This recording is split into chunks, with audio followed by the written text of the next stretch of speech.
and welcome to Astrology in the Wild. This is where we learn evolutionary astrology. I do weekly reports, but at times we bring out these really important events that kind of help us deal with the little nuances of life. And today we're going to talk about Venus and Cancer. And Venus moved into the sign of Cancer today.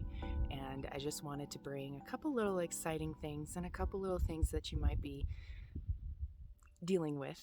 And I hope that some of this will bring a little meaning. But first, I'd like to start with a book that I was reading a chapter in that I think will kind of bring out the energy of what Venus and Cancer is bringing. Now, Venus is in the sign of Cancer, but it's also opposing Pluto, the bringer of change. And so there are some things that we'll be addressing that, are minimal, but are still going to be impactful. So this book is The Gift of Abundance, and it's by Pito Aguilar Jr. And it's a little self-published book that had a nice chapter in it that I thought kind of summed up what I'll be talking about briefly. Chances and choices. Every now merely summarizes all our yesterdays. Every moment condenses all our thens. Every second only culminates the past. Whatever we go through in life now simply reflects what we have done before. What and how we have given, we have now gotten in a like manner. If we give some, we get some. That is the law. If we give more, we get more. If we give much, we get much. A big-time giver is a big-time receiver. As simple as that. Law of the farm and law of attraction at work. What we sow, we reap. What we put in, we harvest. Thus, if we give nothing, even if we wait a lifetime, we get nothing. That's the law. We receive only what we have given away first. We want more love, we must love others first. We want more friends, we must be a friend first. We want more blessings, we must bless people first. We want more money, we have to give away more money first. We want non-stop abundance, we must spread abundance first. The law works that way. We enjoy a windfall of graces only after we have blessed others with the graces first. We must give away something first, anything, not necessarily money or material things, before we can have non-stop rewards. We must provide something of great value to others first, then we receive abundance. I thought this was important because it shows the give and take of kind of how our lives work. And just this one last paragraph. If right now, despite daily problems and challenges, we choose to feel blessed, fortunate, lucky, if we feel happy and content with our work, family, house, car, property, business, if we feel like life has been good, it can only be because we have been good in the past. Not perfect, not angelic, just basically good. And I think essentially we want to always be in this place, but I realize that sometimes we cannot. And there are sometimes when we realize this more than we do in others. And so maybe at this point in time with these planetary transits, you might be feeling that give and take, where you have given a little too much because you want to nurture and provide a sense of something that you'll get in return, but ultimately you're not really getting it. So you're giving out and you're producing and you're expending a lot of energy, and what's happening is you're attracting things that don't necessarily reflect what you're giving. And that just will then fall into the next topic, which is our inner dialogue. And so Venus in Cancer really brings out this inner dialogue. It really makes us assess our self-worth and how that coincides with our values. So essentially, Venus is ruled by two signs, and it represents two aspects of our relationship dynamics.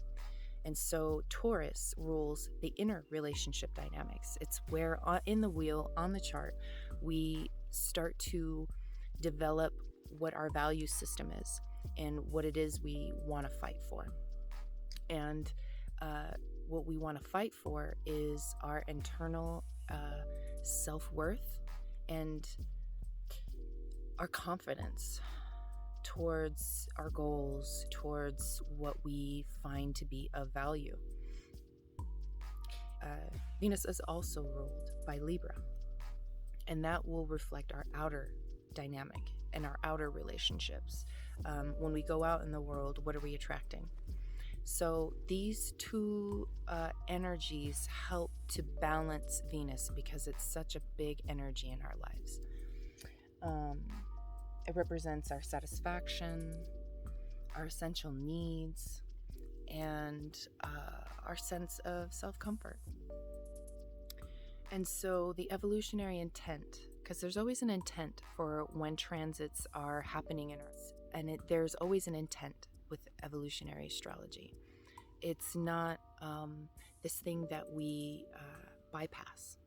When we study evolutionary astrology, we're really studying the inner workings and how that's outer workings in our life and how we can better improve, because what we're trying to do is lift our consciousness, not to stay the same, but to lift the consciousness that we're supposed to be in so that we can feel right in the world, right in our relationships, and right in the type of work that we're doing. So some of the questions that you might be considering, some of the themes or the thoughts that you might be thinking might be around the choices that you've made. And we are always reflecting about the choices that we're making, but Venus in Cancer kind of makes you go a little deep with it. And what it's really trying to bring out is, can your needs be emotionally met first through just your own soothing and compassion? And when is it time to go outside of that and start receiving that from others in a healthy and whole type of way, where you're not giving too much and you're not asking for something more than someone is able to give, and just kind of realizing that. As the idea is to work smarter, not harder, right? You might be really considering the types of people that are in your life and the types of environments and situations that you find yourself in. They don't exactly meet what you're wanting at all. And you're like, but I've already decided, I've already decided what I wanted to do. How come I'm not seeing that? And just remember that the momentum that we create with the inner dialogue needs time to slow down.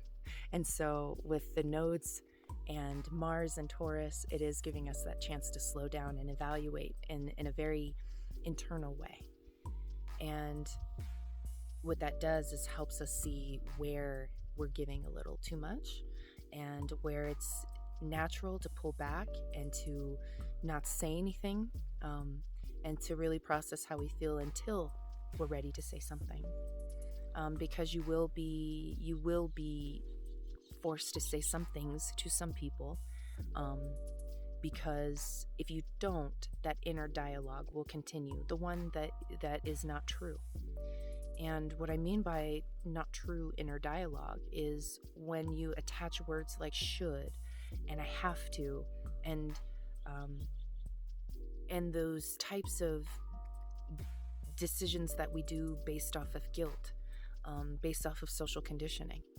And so what we are trying to do is find our essential nature. Where is it that we make decisions in our life that are based off of just who we are? So there's a lot of energy around attracting relationships that reflect our inner workings. And so if you are in a situation where you're doing something out of obligation, an obligation that really doesn't belong to you anymore, an obligation you don't want to touch, it's safe to pull back. It's safe to say stop. And it's safe to redirect it and create a new boundary. It's never too late to create new boundaries around that.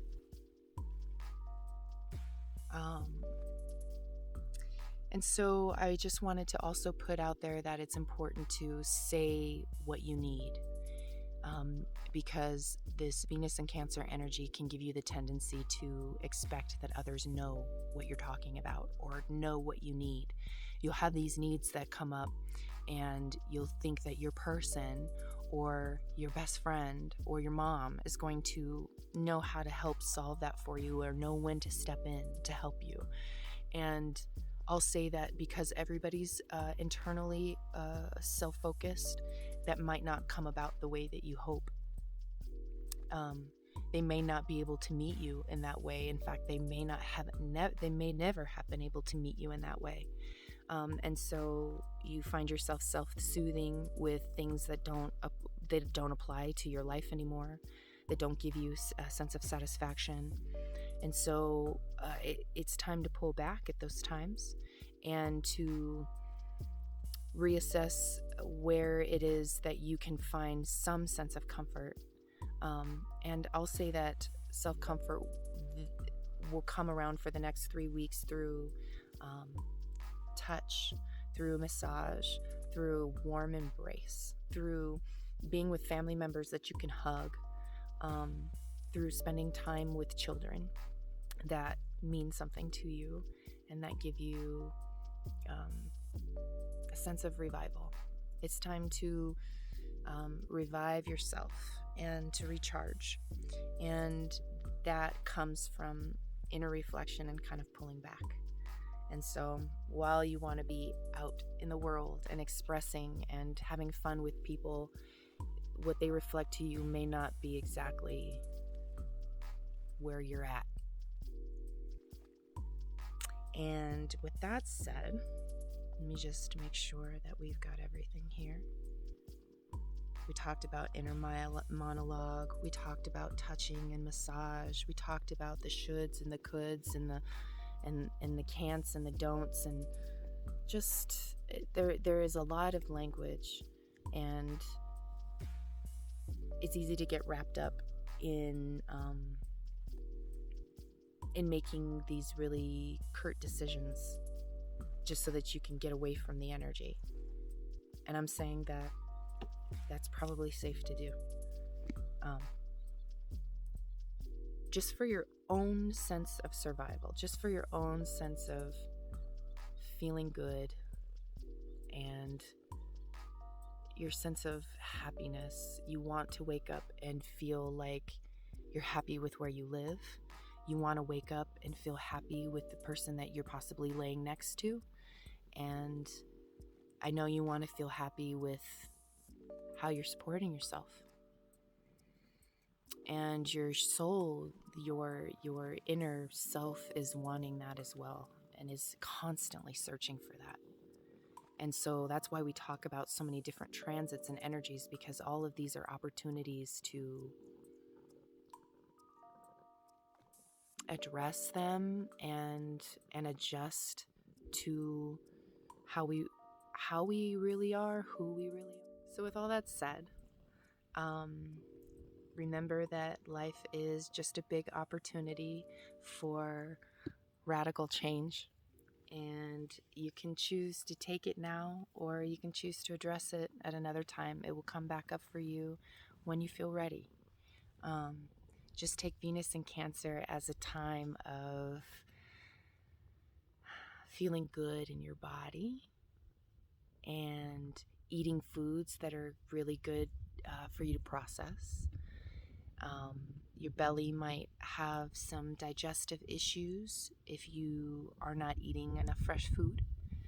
And so just being a little mindful of that. And expect windfalls of synchronicity and answers. And keep your eyes open. Thank you for sitting with me and listening for a little while we talk about Venus and Cancer. And when Venus moves into Leo, we'll talk about that.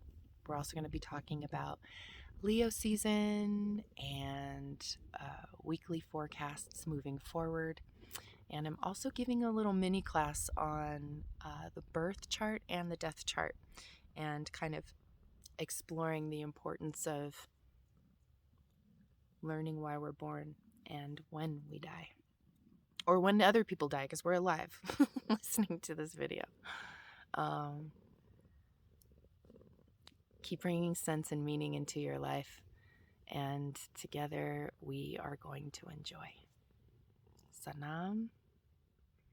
Bless you and your journey. I'll talk to you soon.